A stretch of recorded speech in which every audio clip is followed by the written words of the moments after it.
एक गांव में नमक का व्यापारी रहता था। उसके पास एक गधा था। व्यापारी रोज अपने गोदाम से दुकान तक नमक ले जाने के लिए गधे का इस्तेमाल किया करता था। वो नमक को बोरी में भरकर गधे की पीठ पर लाद देता और उसके साथ साथ चलता हुआ दुकान तक आता था। व्यापारी का गधा आलसी प्रवृत्ति का था। काम से बचने के लिए वो नित नए उपाय सोचता रहता था। गोदाम से दुकान तक के रास्ते में एक नदी पड़ती थी, जिस पर एक छोटा पुल बना हुआ है। एक दिन नदी पर बने पुल पर चलते समय अचानक गधे का पैर फिसला और वह नदी में जा गिरा। नदी के पानी से नमक की बोरी भीग गई। जब तक व्यापारी ने गधे को पानी से निकाला, तब तक बोरी में भरा बहुत सारा नमक घुल चुका था। गधा जब चलने लगा तो उसे बोरी का भार बहुत कम महसूस हुआ और वो खुश हो गया। उसने सोचा कि अपने ऊपर लदा बोझ हल्का करने का ये बहुत बढ़िया तरीका है।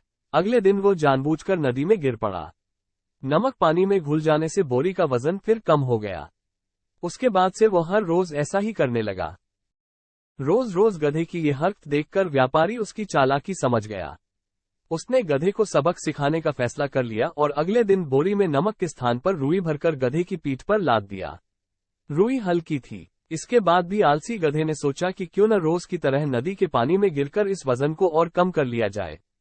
इसलिए वो जानबूझकर नदी में गिर पड़ा। लेकिन इस बार बोरी में नमक नहीं बल्कि रुई थी।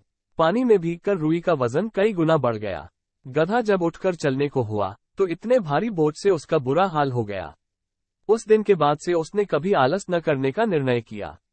सीख 1। आलस का फल कभी न कभी मिल ही जाता है। 2। एक ही उपाय हर बार कारगर सिद्ध नहीं होता।